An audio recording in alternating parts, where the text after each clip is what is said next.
publishers of How to Make America Utopia, Take Away the Economy from Those Who Rigged It, As I See It, Class Warfare, The Only Resort to Right-Wing Doom, It's Worth It, How to Talk to Your Right-Wing Relatives, Friends, and Neighbors, and other books written by Egberto Willis.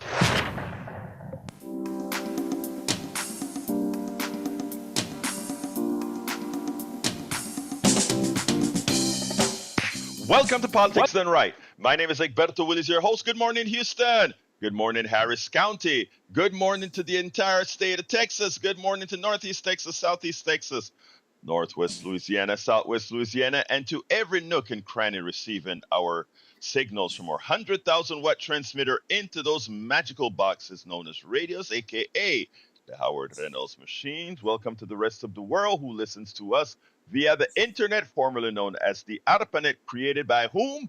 You, we the people. Those are the ones who created it. Controlled by whom? The billionaires, something that we must take back because, again, it's we the people. Without further ado, let's throw it into El Estudio. Good morning, my brothers. 100,000 watts blazing across Southeast Texas. This is KPFT Houston. Good morning, Egberto. It's another fine day here at the radio. Friday this time around, and what do we got for you? I don't have anything. I just been watching all the stupidity on Facebook. So very interesting. Wait. Howard, you don't have anything for us when we are going to get a non-vaxxer as HHS secretary, a guy that said he once had a worm in his head? Well, this is, I'm more worried about Matt Gaetz getting the Attorney General. I mean, you want to talk about a cluster? Holy cow! God. I was listening to Tom Hartman yesterday, which is one of the things I rarely do.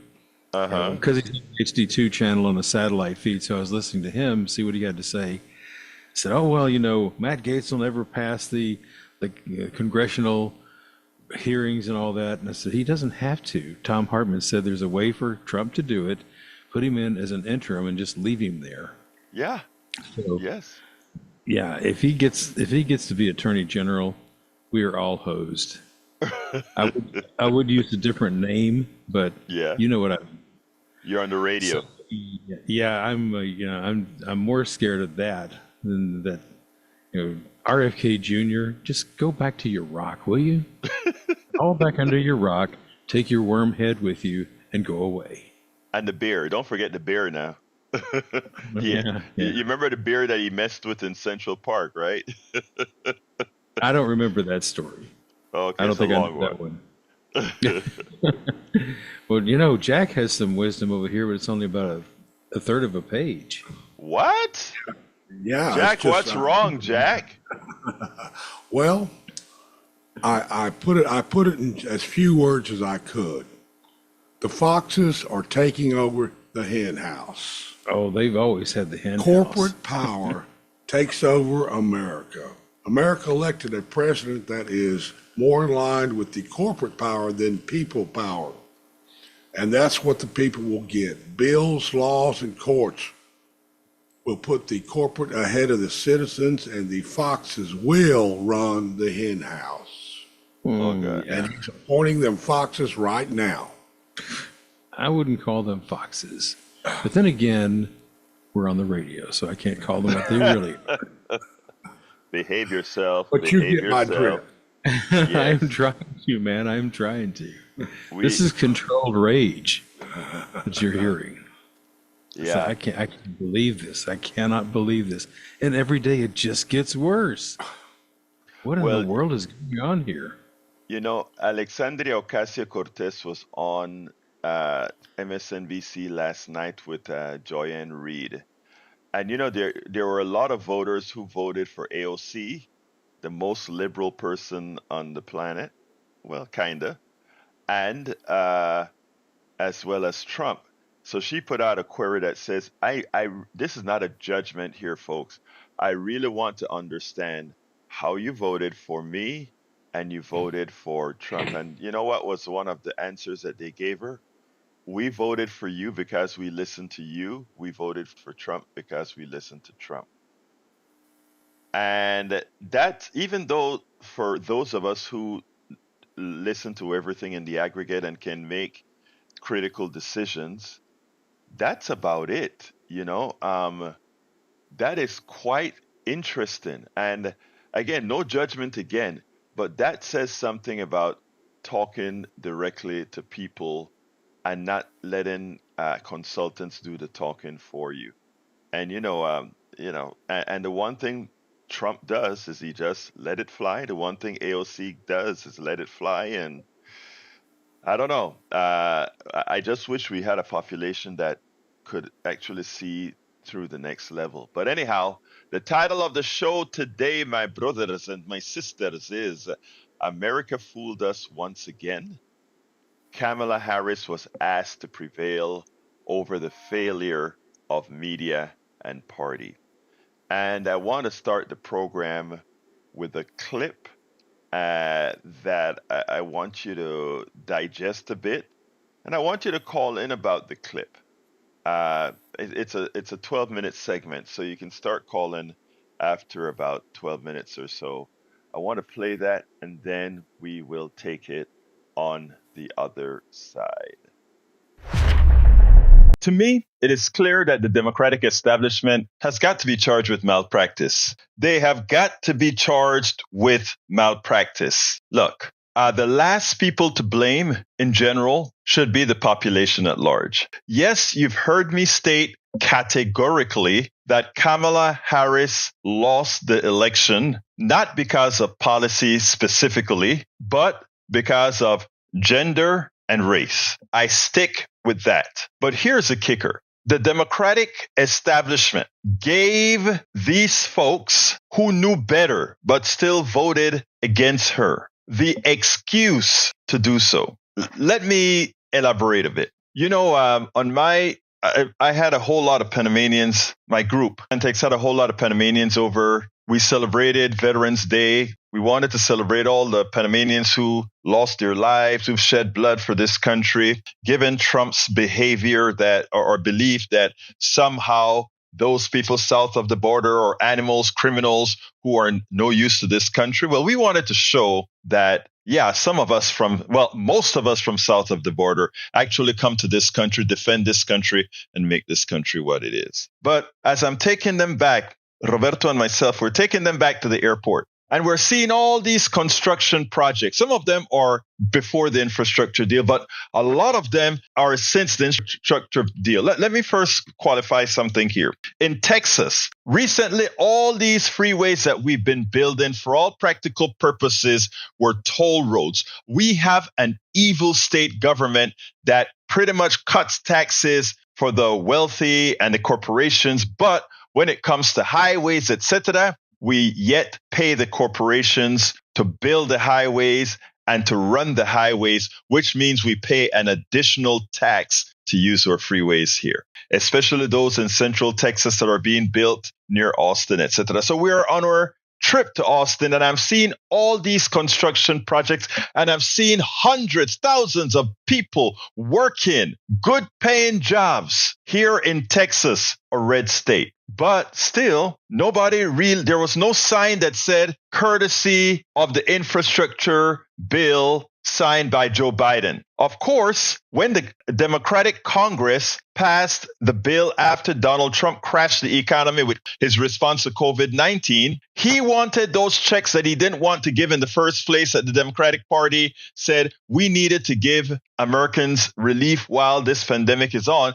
Okay, I'll do it, but you have to sign Donald Trump on it. But all these infrastructure projects, all these chip plants that are being built, no Biden's name on it, no Democratic Party, led solely by the Democratic Party. The CHIPS bill, only support by the Democratic Party. The IRA, only support by the Democratic Party. The infrastructure bill, bipartisan. And then here's the kicker. The infrastructure bill and most of these bills, most of the monies for these bills go into red states. Why? Because they're the poorer states. They're the most needy states. They're the states that need the most. So all these big bills went into the red states, but there was no sign that said brought to you courtesy of the Biden administration. But yet, as the sign-in for all these projects are being there, the same Republican politicians who voted against them are there at the opening, and the people in those red states reward these people who didn't want to give them the bill, reward them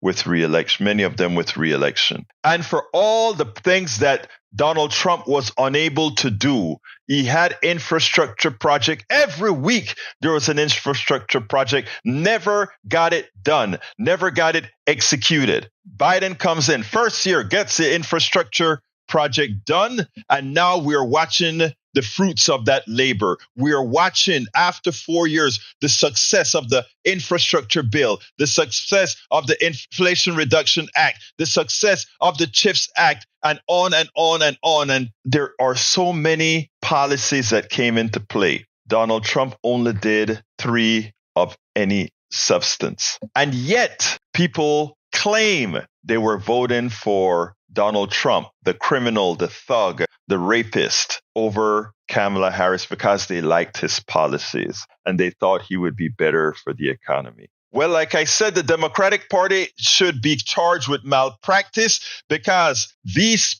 people just weren't seeing in boldface what the Biden administration did. And in the process, they gave people who needed a reason to fight, to execute their prejudice on Kamala for her gender and race. They needed an excuse. So ignorance was their excuse. Ignorance of not knowing what was done in during the Biden administration, and the malpractice of the Democratic Party not to force it into their minds gave them the excuse for their prejudices to come out and say, I will vote for the thug, the rapist, over the intellect, over the smart woman, over the woman who can speak. Well, a little too late, but it's still and hurtful when seen. I want you to listen to this piece by El Señor Lawrence O'Donnell, because it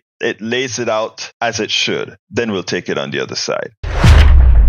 Instead of getting drowned in that fire hose tonight, we are going to begin what I hope is a series of reports to voters that are absolutely critical to voter participation in a democracy. Most important thing to know when you look at a ballot is what you are voting for. And that isn't easy to do because your only choice on the ballot is who you are voting for. Many voters mistakenly thought when they voted for Donald Trump that they were voting for someone who would get things done in their community.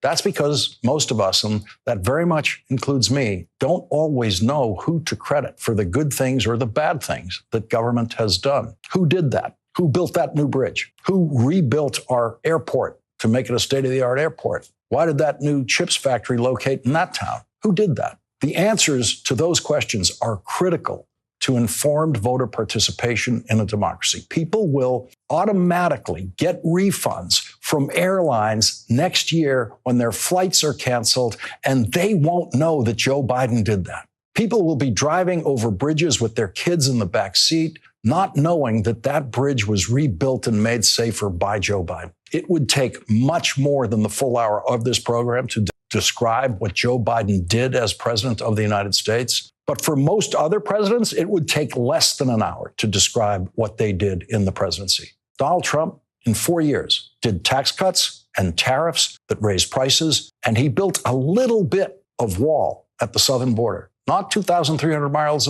of border wall, just a tiny fraction of that. That's what he did. You have probably heard many times on this program that what Joe Biden built as president compares only to what Franklin Delano Roosevelt did in 12 years in the presidency before there were term limits for president. President Roosevelt's revolutionary program that changed everything about the way we live in America was called the New Deal. The most poverty-stricken group of Americans in the 1930s were the elderly. President Roosevelt created Social Security and provided a financial security minimum for people over 65 that never existed before. President Roosevelt enacted the first minimum wage, massive infrastructure spending all over the country that provided jobs and improved communities all over, everywhere we live in this country. Donald Trump kept promising an infrastructure bill when he was president and kept having infrastructure weeks and did absolutely nothing. The Trump administration didn't write one sentence of an infrastructure bill, never mind have a vote on it.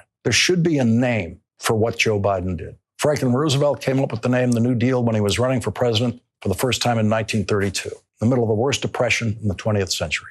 He promised America what he called a New Deal for the American people. The phrase caught on right away, and reporters began referring to the New Deal in the first year of the Roosevelt presidency. And we still talk about it today as the most important turning point in the definition of what was possible in American government. What Joe Biden did should have a name like that. Everyone knew what you meant when you were talking about the New Deal in 1934 or 1944 or 1954. Our next guest has a name for what Joe Biden did. President Biden understands that policy is about everyday life. The middle class built the country. It's about people. And unions built the middle class. He doesn't just see a road or a bridge. He sees somebody's commute home back to their family. He doesn't just see ships and ports and supply chains. He sees ways for us to get the things we count on at the grocery store. That's what all of this is actually about. Taking together a belief in how to use government to solve problems, a recognition of what we were up against, and a level of ambition. I think all of that is what has added up into the enormous progress that we've made in recent years. Something collectively I like to think of as the big deal. Now, my question to you again, now that you are seeing what a new Donald Trump administration is starting to be, Matt Gaetz says Attorney General? Really? A clown as Defense Secretary? Oh my God, it's a caricature. It's a car full of clowns that's taken leadership position in the Trump administration. So we're leaving competence to incompetence. We're leaving successful a government that knows how to execute successfully versus somebody who allowed COVID to destroy our economy. Do we have a price to pay for what we voted into office? And for those who used their prejudice, that was on a facade of wanting his policies because his policies you thought were better. I mean, categorically or factually wrong, but you thought that. God help us. God help us for how 50.2% of Americans have screwed up. And it's on you. Your gullibility, we are going to have to live through for 4 years. Competence versus incompetence. Truthfulness over lies. But instead, we get the lies, we get the immorality, we get the dishonesty, we get the fraud, we get the authoritativeness, because again, you just couldn't get past your prejudice. And, I sincerely mean that. Look, when one cares about something, one should not have a problem or should not fear speaking honestly, looking into everyone's eyes and saying, this is what you've done. When I do wrong, I want somebody looking into my eyes straight up and saying, you did wrong. You made a mistake, whether knowingly or not. That is what you've done. As a country, we've made a huge mistake. And the stature of this country, and I'm speaking now as a naturalized citizen, an immigrant who has ties all over the world. The stature of this country has so diminished. And I know there are some people out there that think we are such a great country, we are so powerful, that who the hell cares about anything else? What we do as we please. That only lasts so much. Every empire dies, as Richard Wolff would say. Richard Wolff has spoken about us being in the latter stages of our economic system, and we are doing a good job of speeding up a whole lot of where we are.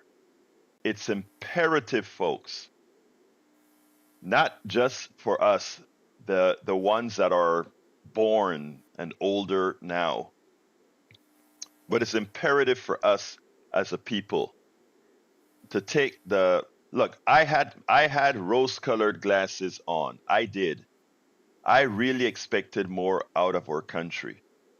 And in fact, the second item of today is America Fooled Us Once, written by a former pastor in an evangelical church who I've interviewed a couple of times because I love his conclusions and where he has come, why he has left the evangelical church because of the evil it now represents, the particular ones that are, that are pushing politics. Not all evangelical churches, I just want to clarify that, but what they're pushing. But before I go to that second subject, we have Moses on the line. Buenos dias, mi hermana Moses. Talk to me.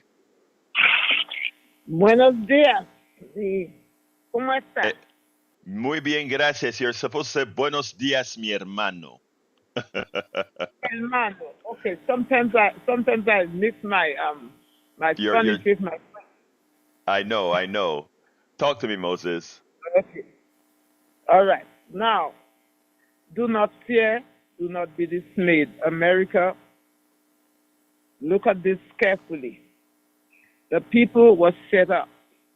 Generation of Americans, education, knowledge was taken away from them. As a teacher, I saw it coming. For lack of knowledge, people perish. The people, a lot of them, did not have the intellectual skills to see the kind of tricks that were put on them. Number two, stolen goods does not profit the thief. He gives it to a doctor or a lawyer, it does not profit him.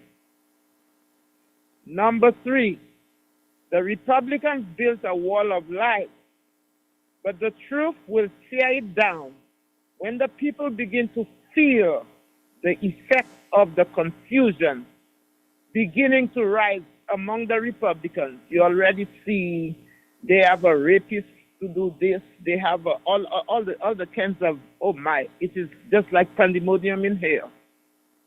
And the people will begin to see, the confusion will rise, and the eyes of the people will open.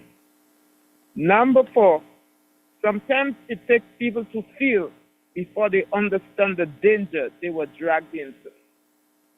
And do not be afraid, do not be dismayed. The finger pointing is useless. It takes a process for the eyes of the people to be opened. And it will be opened because global warming and climate change and the confusion among the Republicans will tear the wall of lies down. That's all I have to say. Moses, that was insightful, very, very insightful and very important. And I tell you that the one thing that folks have to keep on doing, however, is being active in their activism. Because in as much as I stated that that personally, taking my host hat off, I do want America to get what it voted for. In other words, the majority voted for, the majority of the people in this country voted for Donald Trump. Not the large majority, but the majority. And as such, and the majority of them, the majority of people voted for Republican politicians. And I think in a democracy, that is what occurs. You get the most votes, you win. So I am in all honesty want them to control the Senate, the House, and the presidency. I don't want there to be any excuses whatsoever for the results that are forthcoming. I want no excuses. If the Democrats would have won the House, all the bad things, because first, the Democratic way of speaking is poor compared to the shenanigans that folks like Trump are able to do, where they can deflect blame. At this point in time, there is no deflection possible. Moses, thank you so kindly for your... Go ahead. Okay. Again, as I said, the people were blind. They could not see. They prepared the people for that. Right. They set the people up with all the ignorance and all of that. But sometimes it takes for people to feel before they can say, yes, now I see. Yeah, And that's all. thank you very much for that, Moses. I appreciate you. All right, let's go to Johnny. But before I come on, Johnny. But before you speak, Johnny, I just want to say something. It was insightful when Lawrence O'Donnell said, "You see those refunds that you're going to get when that airline tried to screw you, thanks to the Biden administration. You see those credit statements that prevent the credit card company from lying to you as before and then socking it to you, say thanks to the Biden administration." In other words, functional government, a government that just doesn't blow smoke, a government that's really doing its job for you. And what many have done right now is selected smoke and mirrors that, well, everyone will see. Johnny, come on in. Tuesday, can you hear me? Yes, sir. Okay. So Tuesday or Wednesday of last week, when Donald and his crime family walked out onto that stage after the news of his winning, did you count how many United States flags he had standing up on the wall behind him? I didn't think he had any flags. Oh, yeah. The entire TV screen that I saw. Okay. United States flags, one after the other. I'm guessing at least a dozen. I wouldn't be surprised if it was more than that. And why do I bring this up? Because of something you said a little while ago in your opening.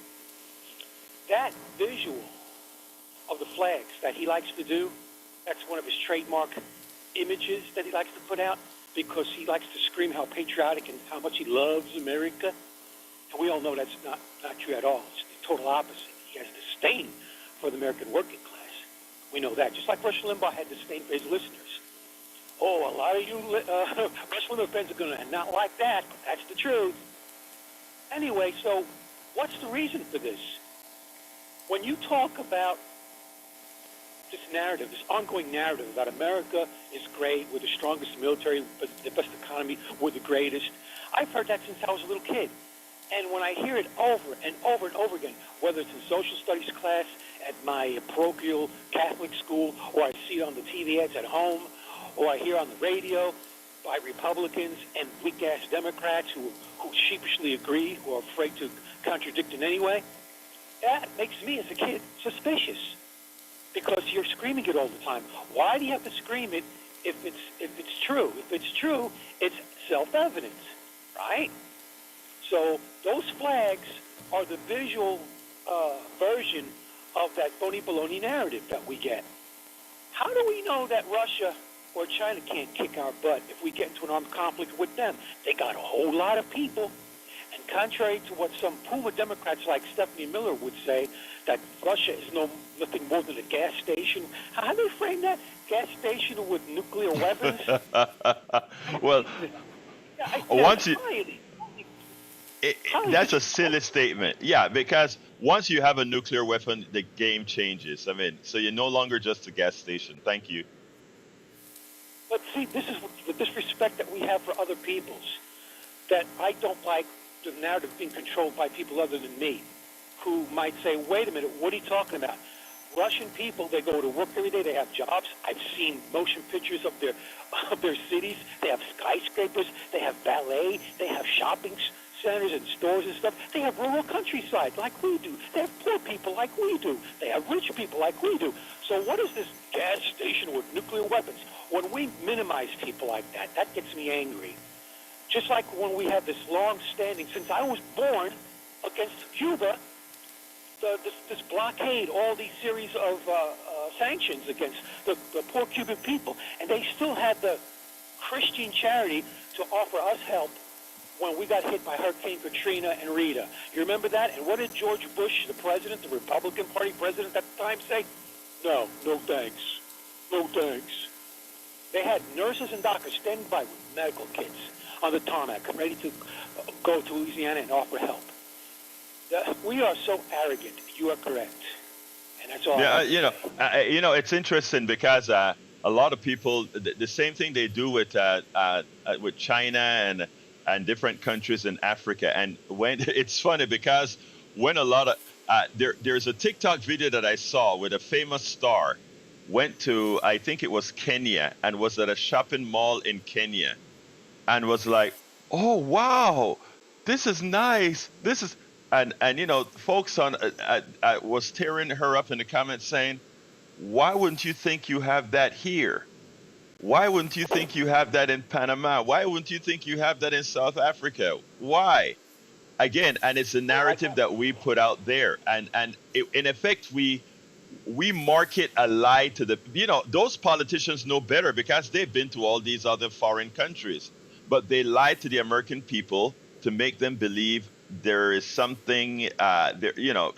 We preach the what's that message? Not existential. We preach the message that there's no other like us when there are many like us. But anyhow, thank you, Johnny, for calling. Hold on, real quick. Go ahead. You remember what Jay Leno said back in the day when he still had the Tonight Show? There was a news program, something about hurricanes, and the news, one of the networks had showed a response by the Mexican Air Force in response to helping the Americans, right? And then Jay Leno, they cut to Jay Leno, and he says, Mexico has an airport? I mean, an Air Force? Mexico has an Air Force? And it's funny because there's some truth in that Americans could relate to that as funny. Why? Because we don't see them as having an Air Force. We just see them as poor for picking our lettuce. It's a shame. Anyway, thank you, Johnny. All right, let's go to Patrick. Come on in, Patrick. Hey, good morning. Good morning, brother. Hey, respectfully, I wanted to push back a little bit on Moses. I feel guilty doing it, but she's telling us to quit the name calling and things, and I wouldn't consider it name calling. But before the election, we approached this with logic. We approached this with morality. We approached this with every good path to try and get a good result, and that didn't work. So I think that we're at the point where people in this country don't like to think and they don't like to learn, unfortunately. So we're at a point where we have to shame these people, because you get to a point where if you're shamed over and over, you get motivated to understand what your mistake was. Now, the way I see it, the mistake was turning our back on an economy that was at 2.1%, 2.2% inflation. At the end of the Trump administration. Term, at the end of his term and at the end of his administration, I went from working every 2 weeks, about 160 hours, down to 45 to 60. And that started happening in 2018. I worked as a subcontractor for TxDOT. That money that we were talking about, the infrastructure bill that you were addressing earlier, it was a joke. Infrastructure Week was a joke in the White House. And that's what happened. That's what's coming again. We had a sure thing at 2% inflation, and now we took a gamble and put somebody in place that was a movie star and hates us, absolutely hates us. And we sold our government off to a billionaire for a couple $1 million to them. And the other thing I want to say is I'm very, very interested in Jeff's phone call. I think that was his name. He was going to call. Yeah, I'm waiting for Jeff to call back because I'm ready to answer whatever he thinks that Trump did for him. But before you come back, Patrick, I don't think I name called anybody in my retort. I talked about there's a definition for the word gullible. It's not an insult. It's just something that one does. I was gullible in several things that I've done in my life. I've made sure that I'm no longer gullible. I have made uninformed, ill-informed things when I was a kid before. So these are not this is a logical, true, and fair description of what 50.2% of our population has done. And we will pay the price because we are a democracy for what 50.2% of the population has done. They did it democratically, but calling that what it really is not calling names. So, I hear you. Talk to me, Patrick. Finish up. Yeah. I didn't think you were name calling, but what I want people to think about is Moses wants to be kind, and she wants to settle this with kindness. Kindness doesn't always win over violence and over cruelty, and that's exactly what we did. We don't need to be so nice to the people that weren't nice to the people around them that they're comfortable doing what they're doing. They need to be shamed. Yeah. Anyway, Patrick, thank you. Anything else before I jump to, I think it's Betty coming up next. Yeah, I'm just telling Jeff I'm really hoping that he calls in because I'd like to know what he researched for the last 24 hours that justified a decision he made a week ago. So, Jeff, we're waiting on your call, my brother. Thank you very much, Patrick. Let's go to Betty. Come on in. Great. See you at 3. Come on in, Betty. Hi, good morning, Alberto. Well, let's see. The race was close. And remember, blue is still here. And we will rise. If something comes up that's, like we did before, we'll rise. And we'll stay. And I will not go into hibernation for 4 years. And you don't do that either. Because we love this place on the map, the USA. Thank you. Thank you, sis. Oh, go ahead. I'm sorry. Go ahead. Yeah, with Joe, he came out to win against Trump. His health wasn't good. He wasn't well. He came out and he gave his life, really. He really did. Yeah. Anyway, I love y'all, and that's about all. And remember, love you too, girl. Yeah, you have we will rise. Okay. Thank you. Thank you, sis. Let's jump to Harry. Come on in, Harry. Good morning, Brother Russell again. Good morning, Howard. Good morning, Magic Jack. Well, I'll just say, first I'll start off. I did mention I like your videos on Veteran Day, what you did. And I did mention Wednesdays. I like those because you didn't do a Wednesday live show. I like those videos you did on Wednesday. I listened to them very carefully, and once again, this show is edifying and informative. And I'm looking forward to Jeff calling in. Doesn't do it today. Maybe he'll call first thing on Monday, and he'll explain to you why he made the decision he made to vote for Trump, what Trump did for him. But anyway. I was listening on NPR around 10:20 yesterday, and I heard another person say this, I think a few days after Trump got reelected. These Christian nationalist people, one of the person said yesterday on NPR, there's no such thing as separation between the church and the state.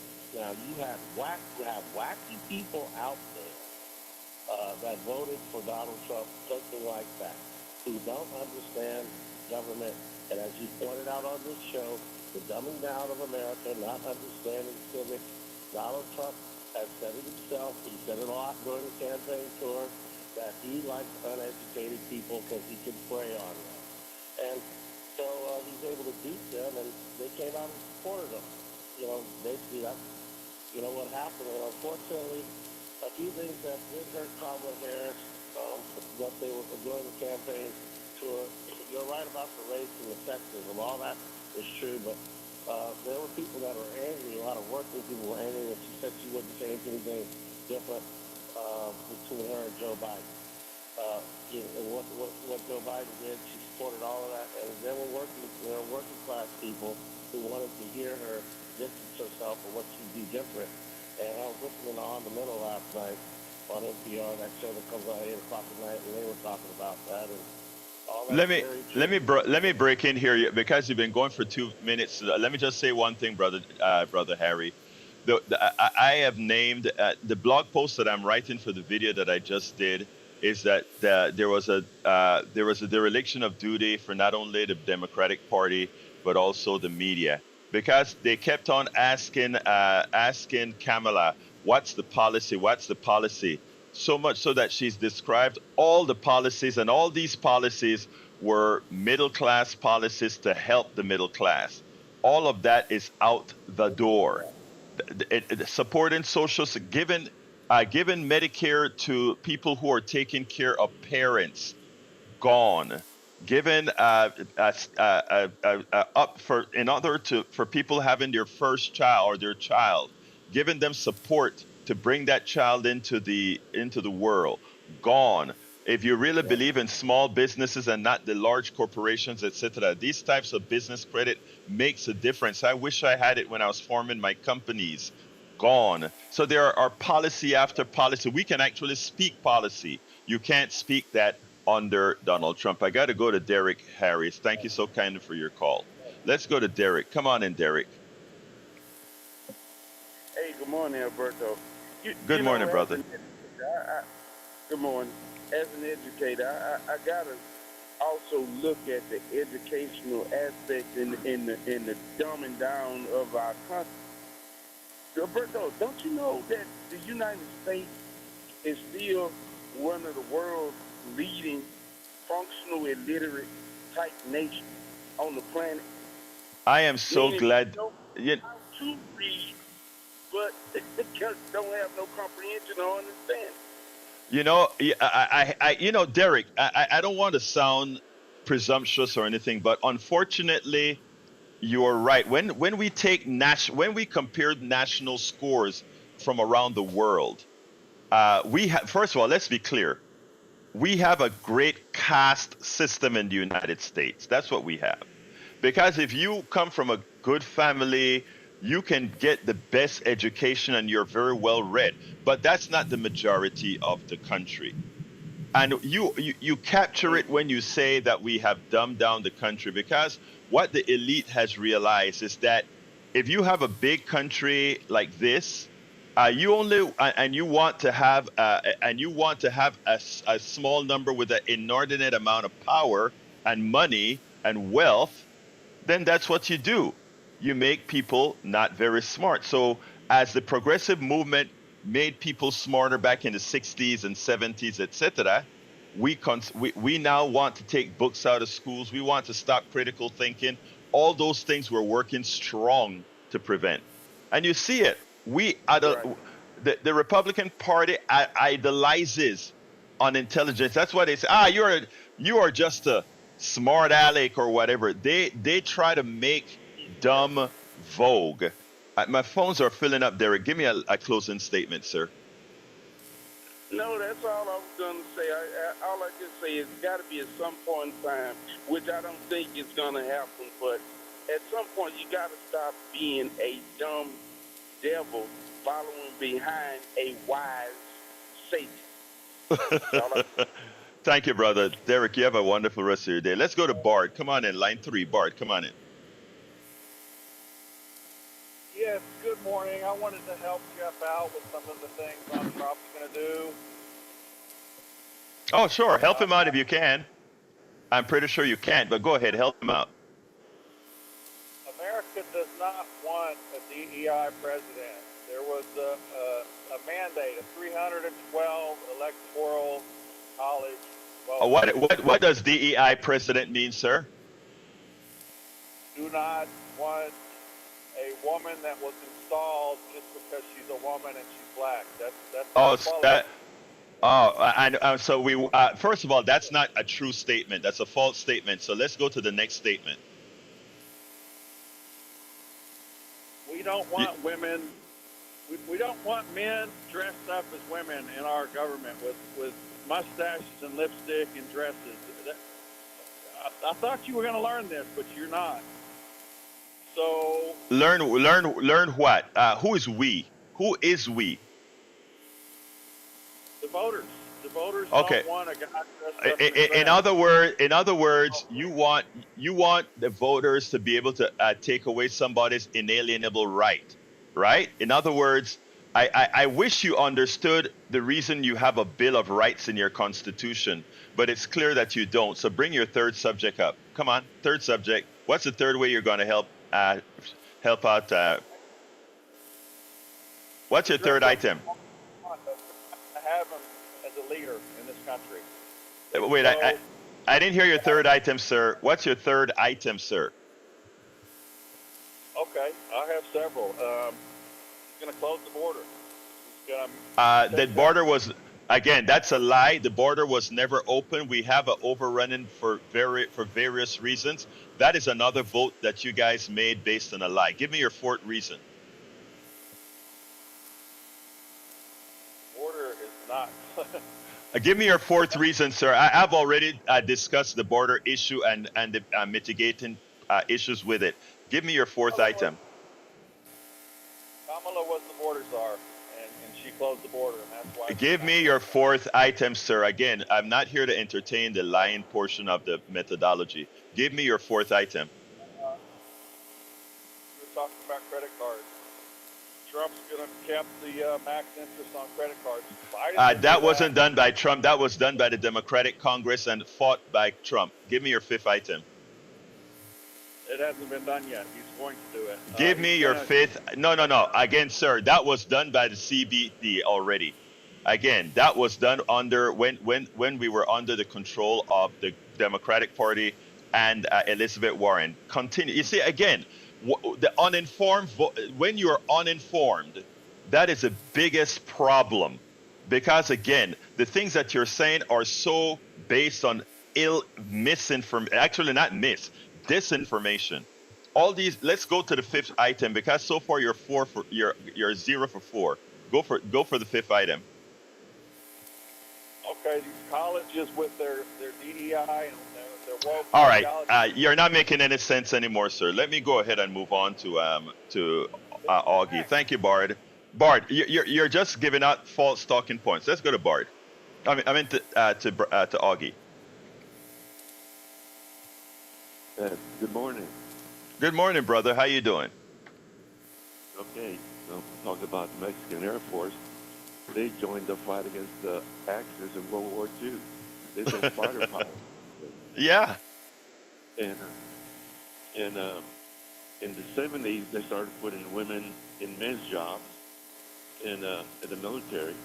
And then when I got out of the military, started working at Southwestern Bell, the best supervisors I had were women. Out of all the other different supervisors, the best ones I had were women. And like I said last time, Jeb Bush said, when they debated against Trump, that insults would not get him the presidency. It looks like I was wrong. He called the American military suckers and losers. He insulted the Gold Star families. And but just a lot of people didn't see.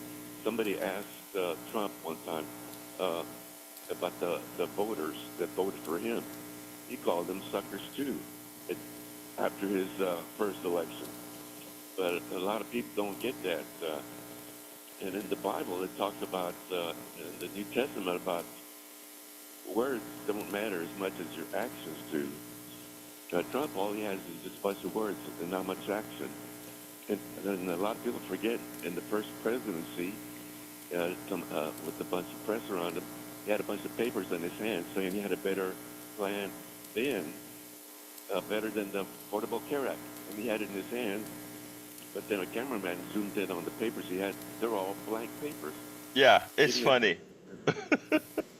Look, let me tell you, first, I want to address two things that you said. I had in my lifetime in corporate America, which was only 5 years before I formed my own business, I had one woman president and 4 male presidents. My best, bosses. My best boss was a woman, and I understand why. Because I was in corporate America as an engineer working in the oil business, and she understood the tribulations that she had to go through with the prejudice she took. And because of that, she had the empathy necessary to really be a good boss. women make some of the absolute best bosses because, again, they understand what it is like to have taken certain things. When it comes now to the other points that you make, Augie, it is so right. So anything else before I jump to Brian, sir? Well, what we're aiming to lose is Social Security, the Affordable Care Act, Medicare, Medicaid, and a lot of other stuff that people don't realize. And they're complaining about the price of food. This one guy was complaining about it that voted for Trump. I know him. He's got an expensive car, an expensive pickup truck, an expensive motorcycle, an expensive entertainment system. But he was complaining about the price of food. And it doesn't make sense. And the walls that Trump wants, well, prisons have walls to keep people in. And that's what we're going to be in a walled-in prison if he builds his wall. Yeah, thank you very much. Augie, got to run, but thank you, my brother. And thank you for all you do for KPFT, sir. Have a good one. Let's go to Brian. Come on in, Brian.